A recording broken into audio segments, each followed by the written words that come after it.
Hello, everyone. I hope you're well wherever you are. I hope you're doing well despite the situation.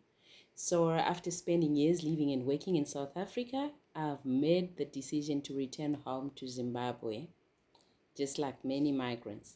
This wasn't the journey that I initially planned, but recent events in South Africa forced many of us to stop and reflect not only on where we are, but on what comes next.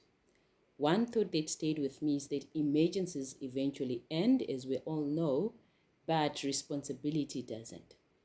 So the more I reflected on what is happening, the more that I realized this wasn't only a migration story, but it was also a personal and business story.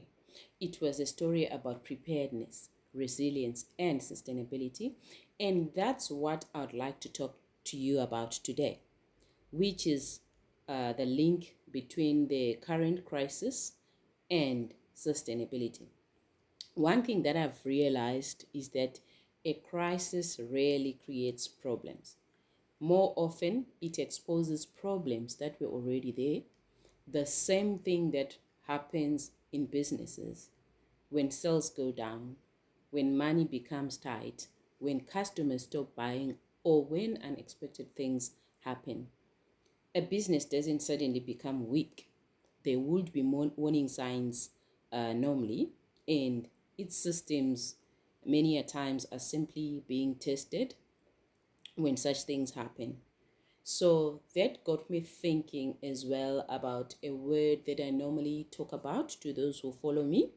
I'm sure we also often hear all the time as well about the word sustainability. But people normally that I even speak to don't always understand what sustainability is. Many people, when they hear the word sustainability, they immediately think about donor funding, environmental projects, or large corporations. But that's not how I see it, or that's not how it is defined.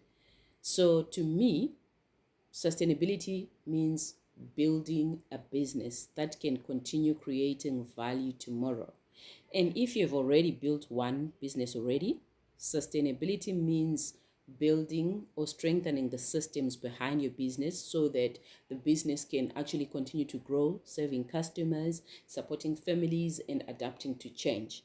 Simply put, sustainability is about building something that lasts. But here's another interesting thing that I've also realized, which is sustainability and project management. When people hear project management, they normally think about engineers, construction sites, or large businesses and organizations. Yet, every small business and entrepreneur are doing projects one way or the other.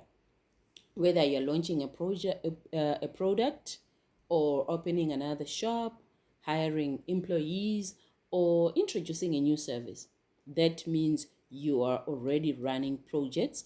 And projects also span across sectors such as IT, agriculture, humanitarian space, and many other stuff. There are also governmental projects, etc. So normally we do projects, but the real question is whether you're managing those projects intentionally. Because project management simply helps us to turn good ideas and those business projects into consistent and measurable results. And that's actually the link between sustainable projects or businesses usually start. So, what is the link now, or what does this have to do with the returning migrants? Right. The past few weeks, I was privileged to be part of the Zekosa task team. Most of us, especially those who were in KZN, I'm sure they know about Zekosa because it has been there for more than a decade, doing the humanitarian work, and they've also been one of the responding organizations to the current crisis, doing repatriations in KZN, and as well the other responding stakeholders. That includes the Zimbabwean government. So while I was in the field, I managed to speak to Some of us who were going back home filled with uncertainty and hopelessness. And as I was reflecting on everything that has been happening, and that is actually still happening now as we speak across the country now of South Africa, I found myself thinking about people like me who are the returning migrants. Some had plans that changed overnight. Others are actually starting from scratch. I'm sure um, we have been listening to the news, but I also believe that we are returning with something that is incredibly valuable that no one can take away from us. Many of us may not be returning with money that we had hoped or intended to save, but I understand that because I am personally working on that same journey. But, fellow migrants, please hear me out. We are bringing back something really valuable. Think of your skills, your experience, your professional networks, and the different ways of solving problems. And perhaps, most importantly, the way that we have learned how to survive, adapt, and keep moving in unfamiliar environments. Those are assets that we cannot underestimate. Now, our challenge, and most of the people that I talk to, their challenge is to turn these assets I've been talking about into structured and resilient businesses. Businesses that can continue creating value even in difficult environment. And that is where I believe the real opportunity lies, right? I'm sure these are the lessons that we can reflect on. And one question that it kept coming back to me is that how can I personally help entrepreneurs move from surviving to building businesses that last? And that question became one of the reasons I started Tende Sustainable Solutions. My mission is simple: to help entrepreneurs and small businesses turn sustainability into practical implementation. Most people do think that sustainability is only for large businesses or companies, but I believe that it should start with businesses that need it most, which are the small businesses, the women led businesses, the youth entrepreneurs, or just people who are building something from the ground up. Research consistently shows that Africa has one of the world's most entrepreneurial populations, yet many small businesses struggle to survive beyond their first few years. Why? It's not because people lack ideas or they don't work hard, but it's because many businesses lack systems. They lack business preparedness, planning, and project implementation. And that is exactly where I want to contribute. Because when we build stronger businesses, we build stronger families, we build stronger communities, and ultimately stronger nations.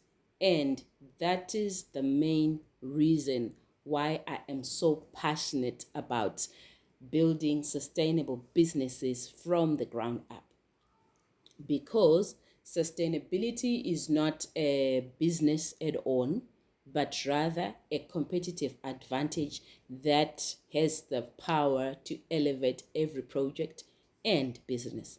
So this journey has also strengthened my own purpose, not just as an entrepreneur, but as a sustainability professional.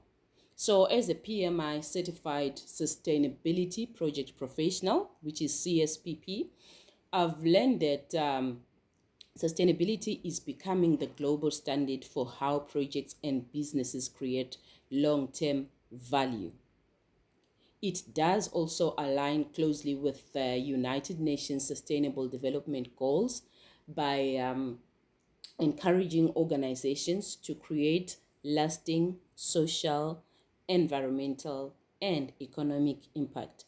And that is exactly the future that I want to contribute to, starting with small businesses and entrepreneurs right here in Zimbabwe, SADC, and beyond. So if you're an entrepreneur or a returning migrant, a woman-led business, or a young person with a business idea, Come, let's talk.